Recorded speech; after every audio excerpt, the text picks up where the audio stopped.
So hey, why does it have pontoons in front? Is it sinking? But it's not a boat. And this is space.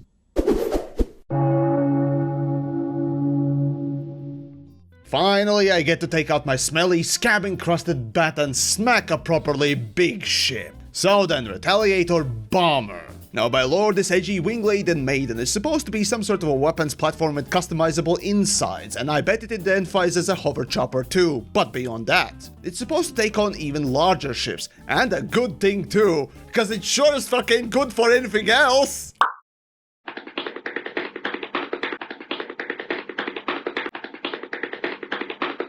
And yet, my personal standards for a ship are so low they might as well be fossilized. So, can it house my smelly fecal dispensary?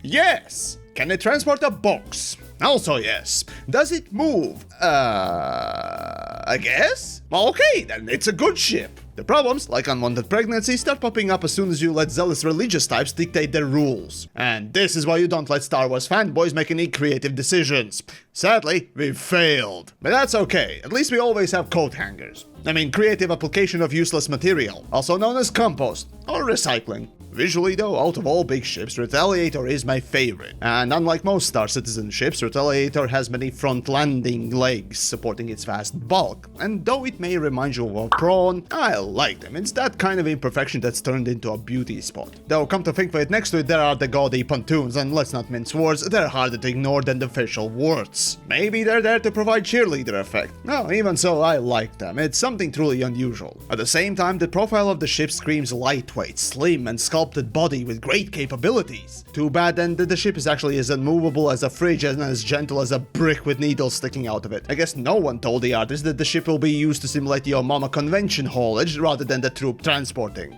Well, either way, this is one of those ships with space chairs adorning its insides while having absolutely no real usability for them. It's like one of those old people homes. You know, the ones filled with cuckoo clocks? They think it's the coolest thing to have this many chairs, but in reality have absolutely no one to use them. I mean, seriously, go look in the comments right now and see how many people actually know the definition of the word friend, let alone someone who actually has one.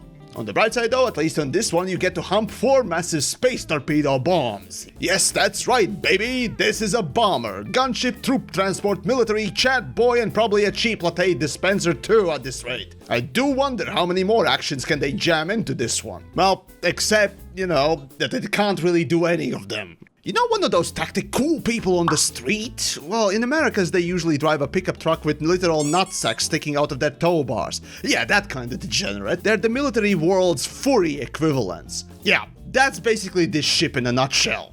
Oh sure, it has several turrets, and if you're lucky enough to abduct, snatch some kids to slave away as your gunners, then sure, you theoretically could accomplish something resembling to a military maneuver. Even if it is full-speed ramming.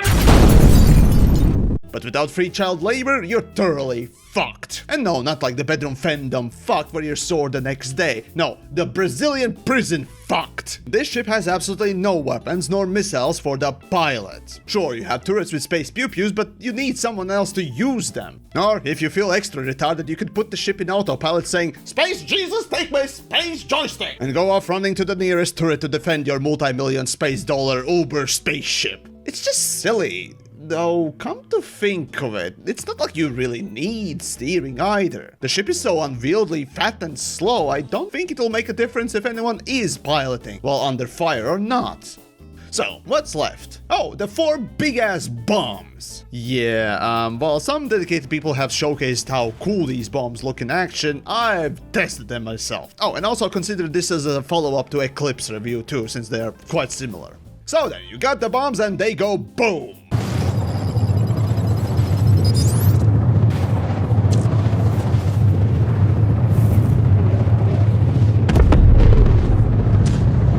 Neat! So, the key cool thing here is a one-hit kill. The torpedoes on both Eclipse and Retaliator can insta-give any of the big boys, and then there's no wonder when the torpedoes are being used for ganking, of course. And that's cool and all, but as a surprise weapon, it only works on players that don't expect it. And granted, that's most of the senile farts piloting the big ships thinking they're finally cool. But what happens when you expect someone to carry these spicy one-pump chump torps?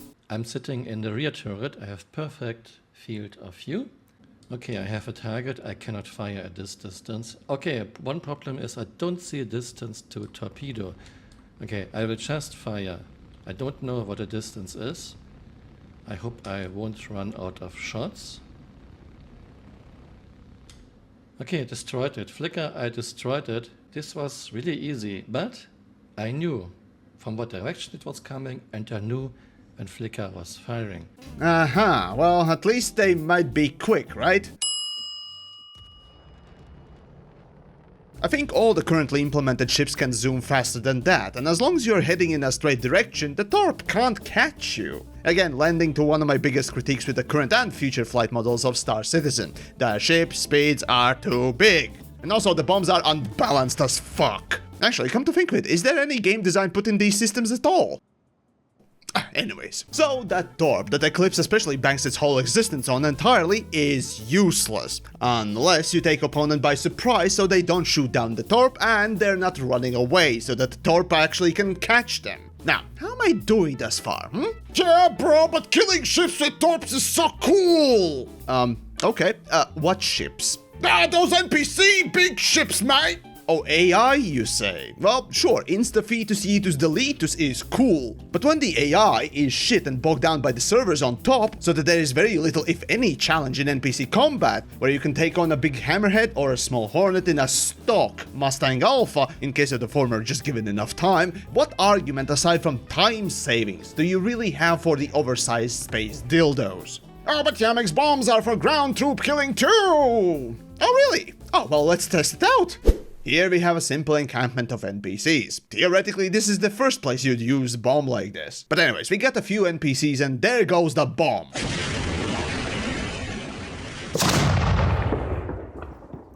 This is all that the bomb's killed. What? Only 2 dead? Are you fucking kidding me with this shit? I could not believe my eyes. Such a grand explosion and puff of smoke, but all it did was, at best, inconsistently kill a couple of NPCs, where you'd expect everyone to die, or at least majority. And knowing Star Citizen, I think I'm lucky that it did that much. Are bombs utterly useless? Well, that is beyond old people harassment in their big ships. Well, the big-ass A2 bomb may be better, but as far as those size 9 ones are concerned, fuck no! I think Star Citizen hasn't coded in proper collisions, or server hamsters have died while detonating them rather than making them work. Well, whatever the case, in my testing that goes beyond the Call of Duty at this point, I want my fucking time back, and no, utterly useless. Well, unless of course you're a ganker. But the most absolute saddest and most pathetic moment came when I realized I could land on the surface, kill every NPC on the outpost faster being unarmed than with these bombs. So, what I'm left to conclude is, bombs are a stupid concept in a space game with spaceships, and Star Citizen does not have any gameplay that would benefit from bombing with these. Maybe with A2 it's different, sure, whatever, but I'll test it one day when I get to that, but these? Fuck no. And moreover, it's yet another instance where Star Citizen is either broken or hasn't implemented a feature that should have been years ago. As for Retaliator itself, well, the turrets and overall damage can be nice, but you need to kidnap kids for that. And at this point, I don't see any of them around.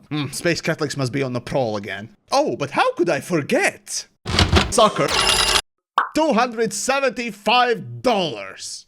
Even if you're sniffing those robots' ass gases harder than nitrogen in atmosphere, and think that the price for this big ship is worth 4 fully developed AAA games. Well, when you look at Eclipse that is actually more expensive than this, what value that piece of shit has anymore? Eclipse is more expensive, houses less people, and bombs, so you seriously have to be completely lobotomized to buy Eclipse instead of Retaliator. But seriously though, I'm not lacking in brain cells enough to even buy this ship either, even if it is pretty, spicy, and edgy space brick.